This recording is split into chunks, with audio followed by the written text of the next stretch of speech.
Hello student, welcome to commerce class. So in previous lecture we start dimension of business environment. Okay, in this we come to know about the three dimensions. First is economic environment, second is social environment, and third is political environment. Okay, in economic environment we learn about the economic मतलब monetary conditions. Monetary condition, in the term I have written up key points of economic environment. First is GDP. GDP is gross domestic product. Second is income level. Third is profit earning rate. Fourth is national level capital producing rate, employment rate, industrial monetary, fiscal policy. तो ये सब जितनी भी terms थी वो किससे related थी? Economic से. इकोनॉमी से मतलब जो इनकम लेवल को बताती है, स्टेट करती है कि हमारी जो कंट्री की इनकम लेवल क्या है. ठीक है, तो अगर हम उसको रीड आउट करके चलते हैं तो उसी हिसाब से हम अपने बिजनेस को क्या कर सकते हैं? स्टैब्लिश कर सकते हैं. ठीक है, ग्रो कर सकते हैं, उसको आगे रन कर सकते हैं smoothly. And second one is social environment. Social environment is related to the social custom traditions related. Means जहाँ पर कंपनी है रन कर रही है उसके आसपास का जो सोशल एरिया है, जो सोशल एरिया है उसमें मतलब वहाँ के लोग किस तरीके के ट्रेडिशन के हैं, किस तरह का कस्टम फॉलो करते हैं. ठीक है, तो कई कस्टम्स ऐसे होते हैं जो मतलब चिकन को प्रेफर नहीं करते, तो हम वहाँ पर उससे रिलेटेड कोई भी बिजनेस नहीं खोल सकते क्योंकि उससे क्या होगा, उनको प्रॉब्लम होगी तो बिजनेस को रन करना बहुत मुश्किल हो जाता है.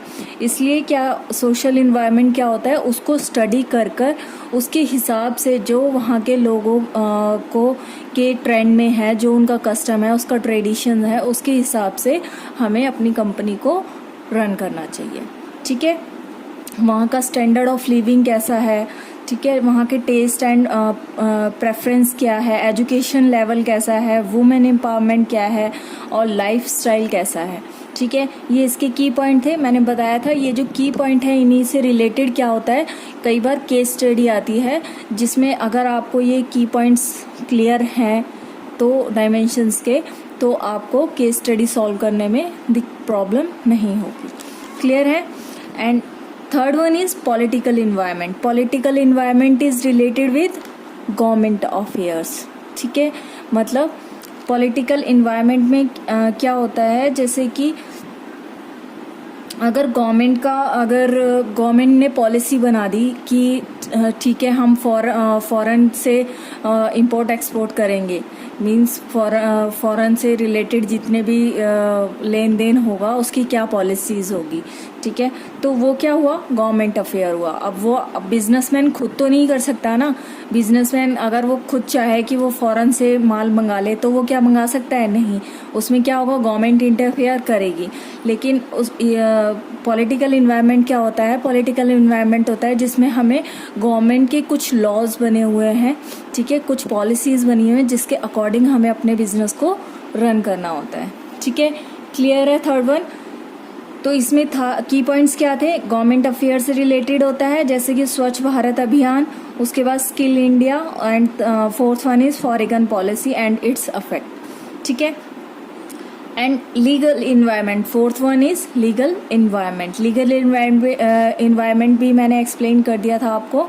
इसमें क्या था, लॉ एंड वेरियस लीगलाइजेशन. मतलब इसमें जो पॉलिटिकल और लीगल इन्वायरमेंट है इसमें कंफ्यूजन रहता है स्टूडेंट्स को. पॉलिटिकल इन्वायरमेंट होता है गवर्नमेंट अफेयर्स जो कि पॉलिसीज बनाई होती हैं जिसने, उसके अकॉर्डिंग रन करना पड़ता है.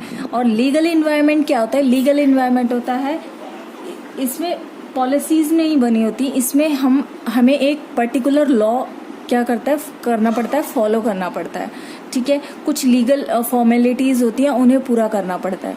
ठीक है, तो इसमें क्या होता है, इसमें सबसे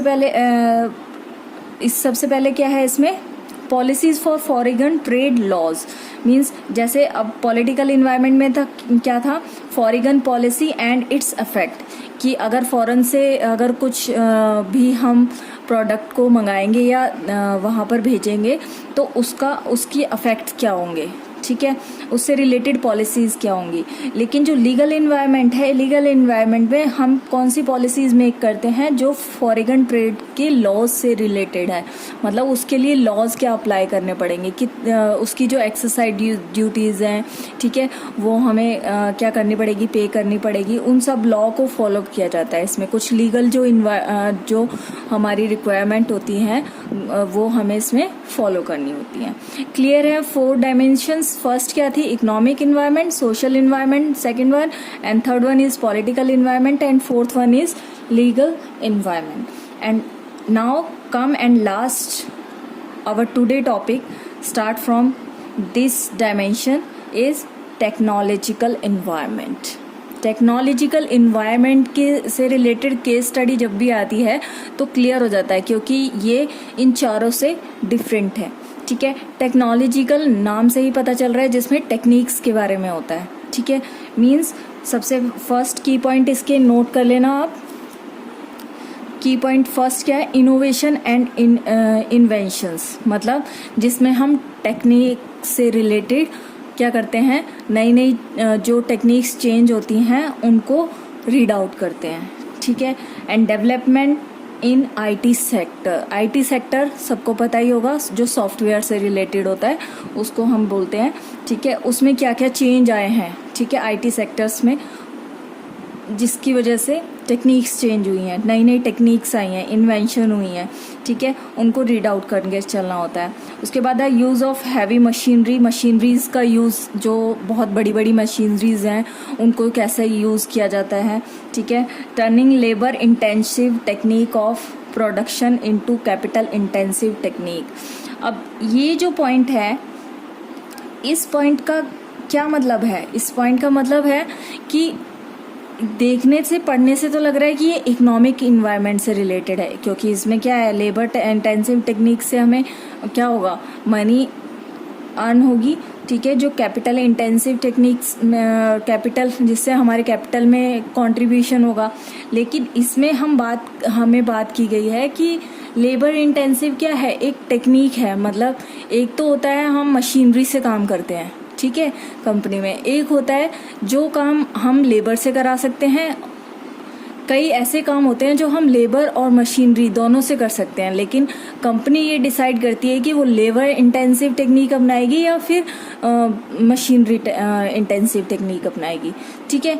तो अगर लेबर इंटेंसिव टेक्निक के द्वारा प्रोडक्शन किया जा रहा है, ठीक है, तो वो भी क्या है, एक टेक्नोलॉजी है, ठीक है, जो कि हमारे कैपिटल इंटेंसिव टेक्निक के अंदर आती है। क्लियर है?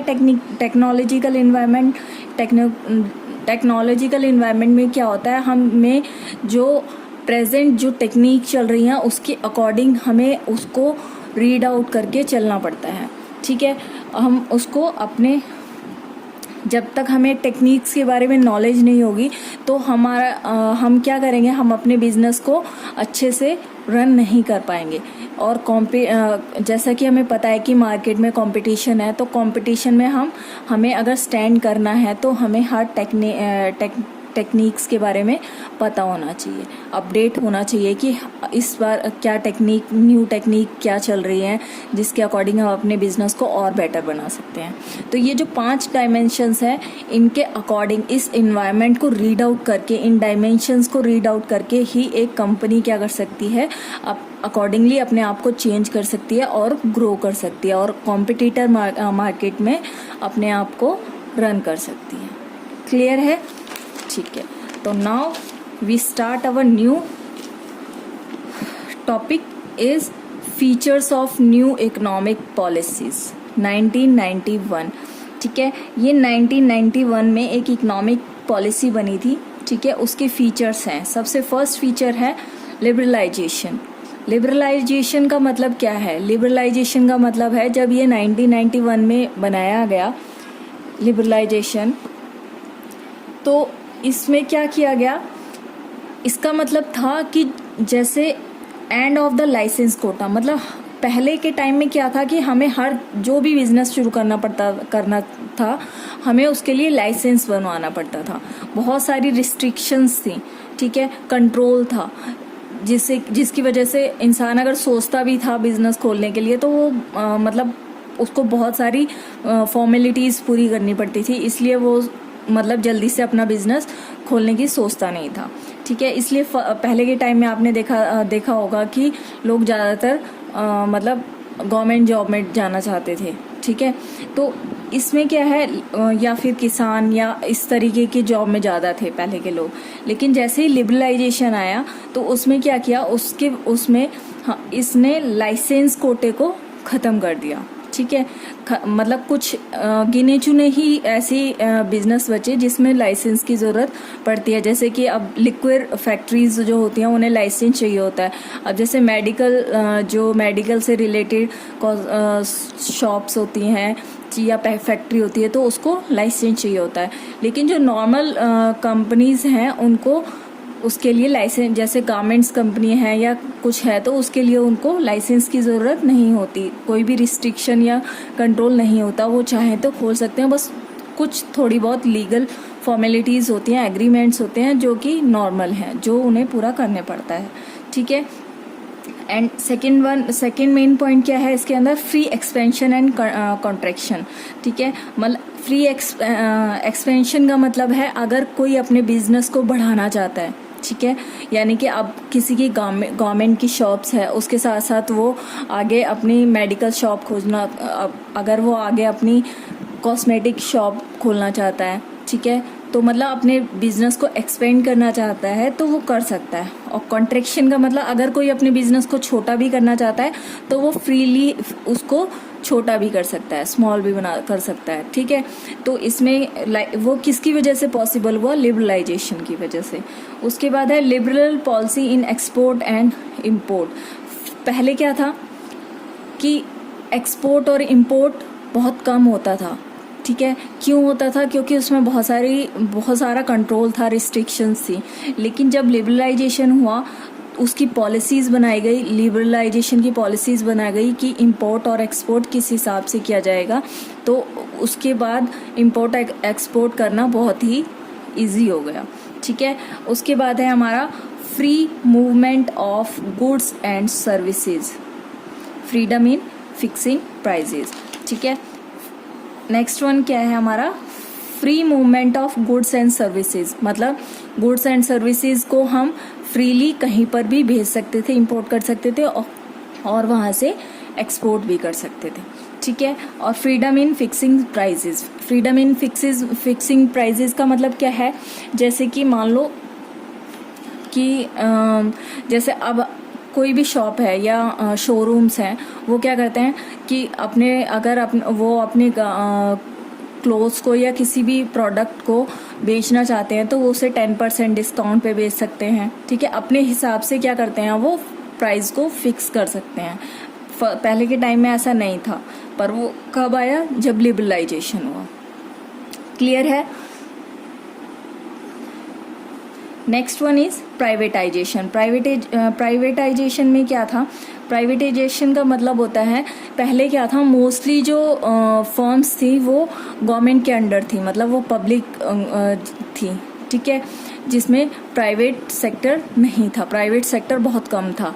लेकिन अब क्या किया गवर्नमेंट ने, बहुत सी बस गिनी चुनी है जो गवर्नमेंट के पास हैं, जैसे कि इलेक्ट्रिक से रिलेटेड और डिफेंस से रिलेटेड जो भी है वो सिर्फ गवर्नमेंट के अंडर काम करती है, बाकी सब उन्होंने क्या करा, प्राइवेट कर दिया, मतलब प्राइवेट यूजर्स जो हैं वो उसको ऑपरेट करते हैं, ठीक है। तो क्या हुआ, डिसइन्वेस्टमेंट ऑफ पब्लिक सेक्टर, जो पब्लिक सेक्टर का जो है वो डिसइन्वेस्टमेंट उन्होंने वहाँ से कम कर दिया।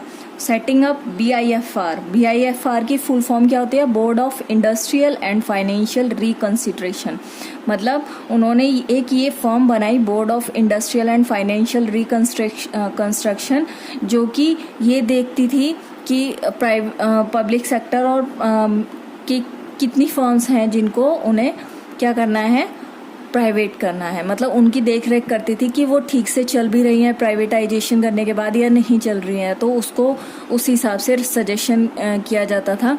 ठीक है, वो उसको क्या करती थी, लुक आउट करती थी। ठीक है, उसके बाद है revive sick unit in public sector unit.